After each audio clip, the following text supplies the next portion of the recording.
Need to improve your club on Ultimate Team? Check out IGGM for safe and reliable coins with the link in the description. Get an extra 5% discount with code NA. What's up, y'all? Today we're going to be going over the 4222, and this 4222 is one of the best, if not the best, formation and custom tactics in the game. It's up there for sure with the 4321 and the 4231, and quite frankly, for me, these are probably, in my opinion, the best custom tactics and the best formation in the game with all things considered. And I can say that because this formation works for the most people. When we talk about the best custom tactics in the game, we don't talk about something that plays the best, but is something that works for the most people. And when I say that, I'm talking about the fact that all these different formations cater to different playstyles and things like that. But this 4222 just works with the most people, and it works really smoothly for the most people. There's a lot of attacking movement in the final third, a lot of unique AI runs, so your wingers are getting involved in many different ways. And I had someone in my previous video ask me what tactics I would use, what custom tactics I would use if I just wanted to play a weekend league with the best possible results. And I would easily say it's either this or the 4231.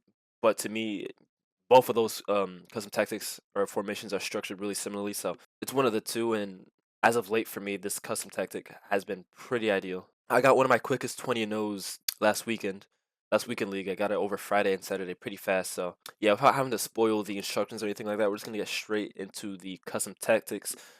Just to go over my team real quick, this Carlos Alberto card is still really good, even though it's the base version. I had to put him in because I needed an icon center back, and he was the only one that I had with stats as good as these, and really, he's still really good. It doesn't matter that he doesn't have block plus or any of these other playstyles, he's still really good. And then this Trinity Rodman card is so good. I couldn't explain how it's so good. But first things first, its finesse shot is different. I don't know why, it's just different. Even on her weak foot, she was sending bangers from outside the box really often. And then this Ronald Araujo card is also really good as well. I can explain why he's also so good, but it helps that he's really, really fast. He's got basically max pace, and he has every single defending playstyle, as well as having aerial plus and power header and acrobatic. There's really no more defensive playstyles that you would want on this card. Like, he's got literally all the important ones. If you want to be pessimistic, you could say that he's missing, I don't know, first touch or pinged pass or things like that, but you can't have it all as a player. So, but yeah, enough on the players. Let's just get straight into the custom tactics. I have it set to my attacking because this is definitely an attacking custom tactic. We're gonna have defensive style balance with 35 width and 69 depth.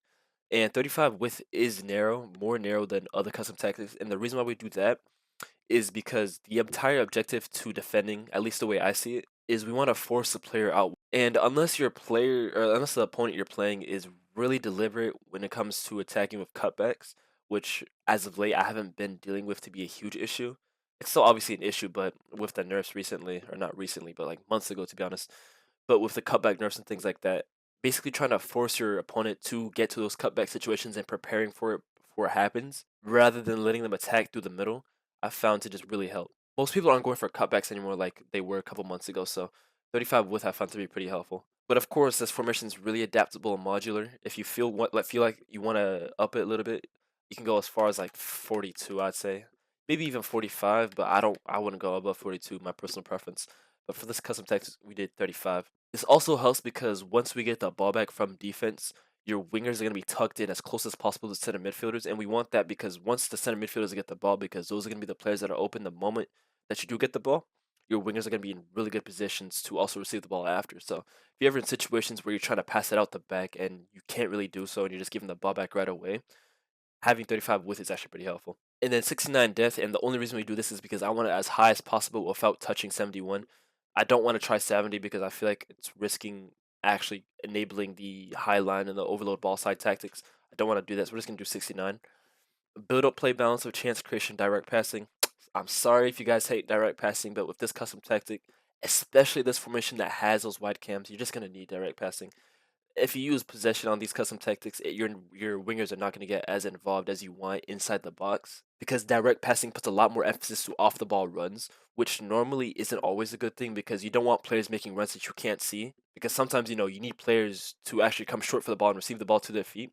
However, since you have cams, that entire idea just goes out the window. So you're gonna have to use direct passing with these custom tactics. And you can have 57 width because once you do get the ball back on that defensive transition, although they are narrow to begin with once they get the ball back, the idea is that as we transition into attack, the players are going to start getting wider and wider until we get to the final third again where they narrow down because they're cams at the end of the day. So once you get to the other team's box, they're going to enter the box. But we want 57 because when we're in that middle of the pitch area, you want them to be wide. That way, when they do get the ball, their only opponent is the fullback, the other team's fullback. But we don't want them to also be too wide, which is why we don't do something like 75 or anything crazy because we still want to enable space for our overlapping fullbacks, which this formation will utilize, and we'll get to that in a moment. And then 6 players in the box. This is just a cliche of mine, if you want to call it that. To be honest, like I say in other videos, I love playing with as many attackers as possible. I'm not a fan of defending. The reality is, there's no good custom tactics in the game that are perfectly defensive. The reason why I say that is because of how this game's structured. If the opponent wants to score, they will score. That's just how the game is. Whether it's through a nice goal, if it's something scrappy, if your opponent's good enough, they will score. It doesn't matter how good your custom tactics are. So you're better off prioritizing good defense. Sorry, good offense. Because if you can score 5, 6 goals a game, then you won't have to deal about your defense. And then corners 3, free kicks 1. Free kicks literally doesn't matter because I shoot them all regardless. But corners 3 enables you to have players at the edge of the box. So you can pass to a player at the edge of the box and then pass to someone inside the box. But that's really it. And then before we go ahead and talk about player instructions, I just want to briefly mention I'm really close to 25K on YouTube. I think I'm at like 24 right now, more or less 24. So if you guys enjoy these custom tactics, you want some of the best gameplay you can get this year in FC24, despite, how frustrating gameplay can get, then go ahead and subscribe because I plan on doing this for the rest of the year. Also, if you're not on our Discord yet, I'd highly suggest you join with the link in the description. We have some of the best discussion for things like tactics, squad building, evolutions, market watch, anything like that. But other than that, let's just get straight into the player instructions. We're going to have our 2 strikers right here. And we're going to start with the one on the left, who's going to be on balance with and false 9. And then we're also just going to mention the striker on the right, who's going to be on balance with mixed attack, just complete default for that regard. Matter of fact, they're basically both on complete default, except this guy's on false 9. And the reason why we do that is because an issue that is present with basically any custom tactics is the fact that sometimes in build up, you're going to feel like your opponent just has way more midfielders than you. Like your build up is going to be frustrating and you're going to be struggling to get into the other team's box. You're going to be forced to make passes that aren't open because players aren't opening up. And the best thing about the false 9 custom tactic or the player instruction is the fact that false 9 is deliberately scripted to basically bring the player into situations, bring the player back into midfield in situations where you are panicking or have no passes open. It's actually really funny that EA have set this up because, funnily enough, this false 9 instruction, the AI knows when you're in a situation where you cannot get a pass out. So if you're conscious in a moment where you're like, oh shoot, like nobody's open in my midfield, my wingers aren't here, then you'll notice right when you think that this player is going to be wide open, he's going to drop deep all the way down to your midfield and he's going to be wide open because normally there's a center back marking this player and the center back's not going to follow this player all the way into midfield. And you might be thinking, well, that's basically, we're just going to have a midfielder at the striker position, but that's not the case because once you get to the final third, once you get into the other team's box, this guy's just going to act as a regular striker. So this false 9 thing only really operates as a false 9 when you're in build-up. Once you get to the other team's box, this completely goes away and just acts as a normal striker. And with that being said, we go to the striker on the right who's on completely default, primarily because the issue of leaving players, especially strikers, on completely default is that they don't have anything to capitalize on. It's just going to be a lack of attacking movement. However, since this player is on false 9, the whole idea is that once this player makes a movement back towards the midfield,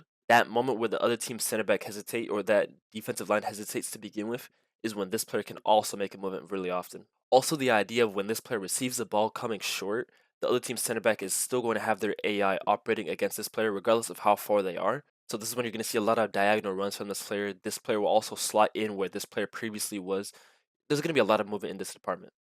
So that's why complete default works completely fine on this player. And then your right cam and your left cam right here, come back on defense, get into the box or cross. Now the comeback on defense part is only for the sake of retaining that 4-2-2, or sorry, that 4-4-2 defensive structure, and also keep them as close as possible to the midfielders when you do get the ball back so they're open to receive the ball. But the get into the box or cross is because now that we've explained the 2 strikers and how they're making movements, these players act as secondaries basically. So once your strikers have made runs that have basically jumbled up the other team's defensive line, your cams are going to be making diagonal runs inside, and also whenever it conveniences them, they're going to take that striker position that's now wide open, especially if there's a defensive hole. Quite frankly, it's kind of hard to explain, and normally I don't really like using the term "just trust me" because I feel like a lot of custom tactics or a lot of custom tactics that people create, they're kind of just like, oh yeah, nah, this is gonna cook, but just trust me, you gotta try it and then you'll see. I don't really like saying that because I like being able to explain it, because if I'm able to explain it to you, I feel like you're gonna be able to see what's actually good when you use the custom tactics, and then you'll know like why this formation is good and what you need to do to actually fully unlock it.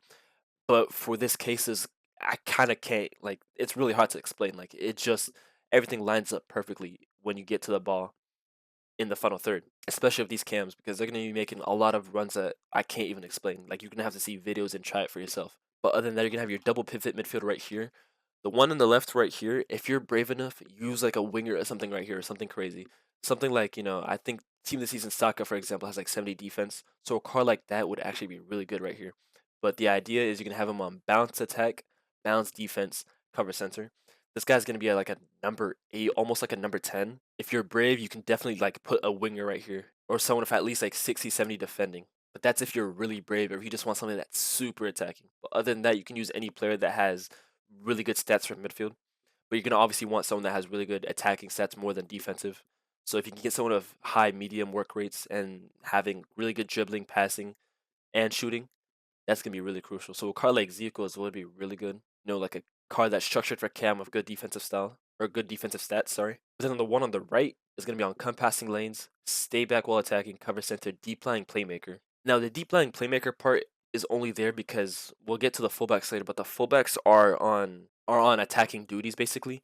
So the deep lying playmaker allows this card to slot back into positions where the fullbacks might have abandoned. So this guy basically just acts as cover for the fullbacks once the fullbacks do attack. So there's not much defensive pressure on this card to perform. But you're gonna want a card that's just a classic CDM right here. You're gonna want something that's super fast or as fast as possible. You don't want to use anything with like 80 pace, 85 pace. No, sir. And they need to have really good defensive stats and really good defensive playstyles. So please get someone with like intercept plus, anticipate plus, even block plus would be really good, because this card oftentimes is going to act as a center back as well whenever the fullbacks are not ready. So if you're ever caught in a position where the fullbacks have went too high up the pitch, this card is going to basically cover their space and take care of it. But for that to occur, you're going to need them to actually be a good defender to begin with. So make sure you can invest on a card that has like intercept plus, block plus, all those defensive play styles, whatever you can get, to be honest. It shouldn't be that hard at this stage of the game. And then your right back and left back are going to be both on bounce attack. Again, this is for the brave. This is for the people that love to attack. If you're still scared to use bounce attack on both fullbacks, which you got to give it a try before you don't like dislike it, because it's not like you're going to have too much attacking pressure. It's not like you're gonna be too at risk of conceding from the counter attack. That's not really the case. It's just that a lot of people play with with stay back while attacking on both fullbacks. If you want to do that, go ahead. You can absolutely change it. The formation's not gonna break, or the custom texts aren't gonna break because you have defensive fullbacks. But give this a try. Like, attacking or defensive fullbacks is really boring, to be honest. But if, like I said, it's your custom text at the end of the day. If you want to play with defending fullbacks, you just want to have a wall of 4 defenders, be my guest. At that point, you might as well take off the deep lane playmaker and put them on balanced. But like I said, give a balance on both and a try, because this player will cover whenever the situation does occur where a counter attack is going to occur. But yeah, balance attack on both. Try it, see how it feels. If you still feel like it's too much for you, if you feel like it's not efficient for you, which for me it's completely good. I love having attacking fullbacks, especially at this stage of the game where your fullbacks are just going to be really high stats and shooting, passing, dribbling. But other than that, there's really just a keeper left who's going to be on balance, because I don't even bother with the comes across the sweeper keeper anymore. I don't see any difference in game. I haven't seen a moment where I'm like, oh shoot, my keeper saved that because he had comes crosses. Doesn't even. I don't see anything. But yeah, these custom texts are honestly really fun for me. I think you'd have to try it for yourself, but if I'm not mistaken, these are probably the best custom tactics I've ever released on my channel. Or the 422 to begin with are some of the best custom tactics I've released on this channel. But like I said, I don't think I should be the one assessing that, because my gameplay is completely different to the rest of y'all. But for me, my gameplay this year was the best under the 422. That and the 4-2-3-1, and also ironically the 4-3-3-5, which I'll do a video on that real soon. It's just a matter of getting gameplay during these times. So I also do have a 4-4-1-1, the second variant that I've been meaning to drop for ages now. It's just I wanted to get this one out soon because you guys were asking for this one a lot. So I was like, you know what? They probably want this one instead. But I'll drop the 4-4-1-1 probably this week as well. Definitely before the next weekend league. If you guys have any other custom tactics that you want me to try, or any other formations, let me know, because I think I've tried like every formation in the game so far. The ones that I haven't posted are the ones that I've tried, and I found them to suck completely. Like I remember the or sorry, the 3-4-3 was a formation that I spent like a month trying to make the best custom tactics, and I don't know why the formation just doesn't work at all. Like it's just one of those formations that you cannot make good custom tactics with, and I was really sad too because I really wanted to make 3-4-3 custom tactics, but it wasn't meant to be, I guess. But yeah, that's all for this video. Go ahead and like, comment, subscribe. Other than that, that's all.